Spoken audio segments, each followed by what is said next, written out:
Hello friends, PRT learning point पे आप लोग का स्वागत है। बाल विकास एवं सीखने की प्रक्रिया का यह तीसरा भाग है। इसमें एमसीक्यू टाइप के प्रश्न रखे गए हैं। चलिए उन्हें करते हैं। पहला जो प्रश्न है वो है आधुनिक मनोविज्ञान के जनक माने जाते हैं। पहला ऑप्शन है स्किनर, विलियम जेम्स, वुडवर्थ या वॉटसन। तो इसका जो सही उत्तर है वो है विलियम जेम्स। विलियम जेम्स को आधुनिक मनोविज्ञान का जनक माना जाता है। दूसरे प्रश्न पे चलते हैं।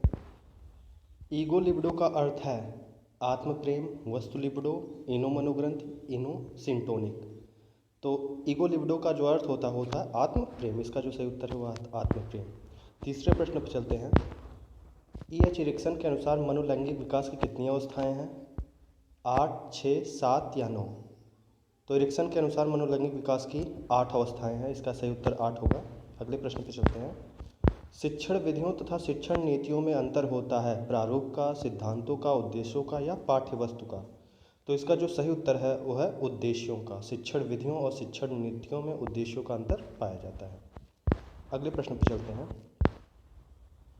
सुपर ईगो का विकास किस मनोलैंगिक अवस्था में सबसे अधिक होता है?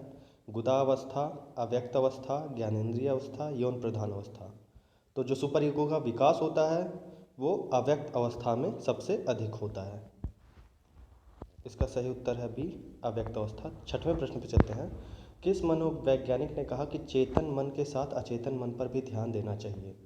तो चेतन मन और अचेतन मन की जो बातें कही थी, ऑप्शन देख लेते हैं पहले। जेबी वाटसन ने, वुडवर्थ ने, टाइडमैन ने या फ्रायड ने। तो ये जो चेतन और अचेतन मन की बात ये फ्रायड ने की थी। मनोविश्लेषणवादी हैं फ्रायड। तो मनोविश्लेषणवादी से आप याद रख सकते हैं कि चेतन मन और अचेतन मन।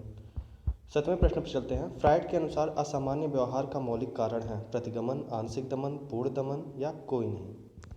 तो इसका जो सही उत्तर है वो है आंशिक दमन। 8वें प्रश्न पर चलते हैं। बाल केंद्रित शिक्षा की अवधारणा मनोविज्ञान के किस संप्रदाय ने दी? तो बाल केंद्रित शिक्षा, इसमें जो ऑप्शन है गेस्टाल्टवादी ने, संरचनावाद ने, मनोविश्लेषणवाद ने या व्यवहारवाद ने। तो बाल केंद्रित जो शिक्षा की अवधारणा थी वो मनोविश्लेषणवादियों ने दी थी। 9वें प्रश्न पर चलते हैं। मनोविज्ञान आचरण एवं व्यवहार का यथार्थ विज्ञान है या किसका कथन है? स्किनर, वुडवर्थ, मैकडूगल या वाटसन। तो इसका सही उत्तर है मैकडूगल। ऑप्शन सी सही होगा। 10वें प्रश्न पर चलते हैं। शिक्षा के संकुचित अर्थ में शिक्षा प्रदान की जाती है। संकुचित अर्थ में पूछा है निश्चित स्थान पर, प्रत्येक समय व स्थान पर, जीवन पर्यंत या उपरोक्त सभी। तो जीवन पर्यंत जो हमारी है वो संकुचित नहीं होगी। जो संकुचित है इसमें निश्चित स्थान पर। इसका जो सही उत्तर है वो निश्चित स्थान पर है। व्यापक शिक्षा हमारा जीवन पर्यंत और प्रत्येक समय व स्थान पर आ जाएगा। 11वें प्रश्न पर चलते हैं। मनोविज्ञान व्यवहार और अनुभव का विज्ञान है, यह कथन किसका है? व्यवहार और अनुभव, पहला ऑप्शन है स्किनर, वुडवर्थ, मैकडूगल या वाटसन। तो इसका जो सही उत्तर है वो है स्किनर। स्किनर ने मनोविज्ञान को व्यवहार और अनुभव का विज्ञान कहा है। 12वें प्रश्न पर चलते हैं। बालकों की रुचि, शारीरिक, मानसिक योग्यता तथा विभिन्नताओं का ध्यान किस प्रकार के शिक्षण में रखा जाता है? बहुकक्षीय शिक्षण में, मनोविज्ञान शिक्षण में, सामूहिक शिक्षण में या उपरोक्त सभी में। तो इसका जो सही उत्तर है वह उपरोक्त सभी में। उपरोक्त सभी कक्षाओं में जो है बालकों के शारीरिक रुचियों को, मानसिक योग्यताओं को ध्यान में रखा जाता है।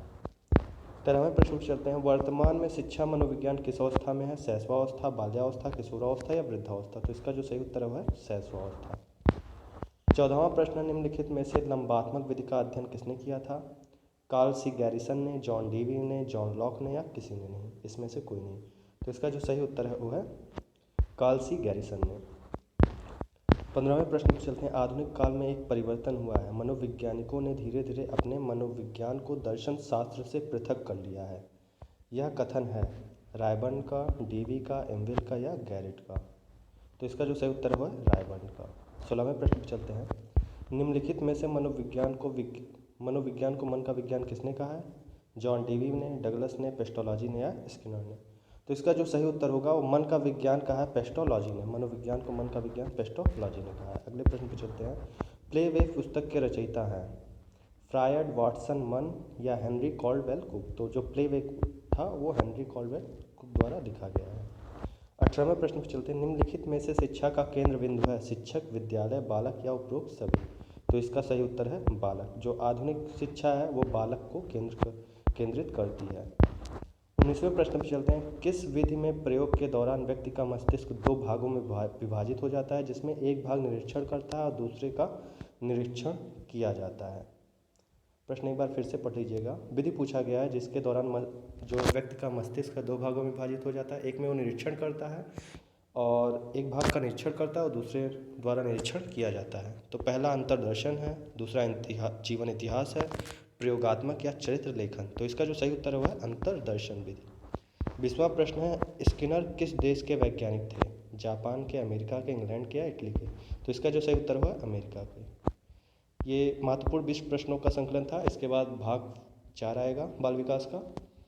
चैनल को सब्सक्राइब कर लीजिएगा जिससे आपको हर पार्ट अवेलेबल हो सके।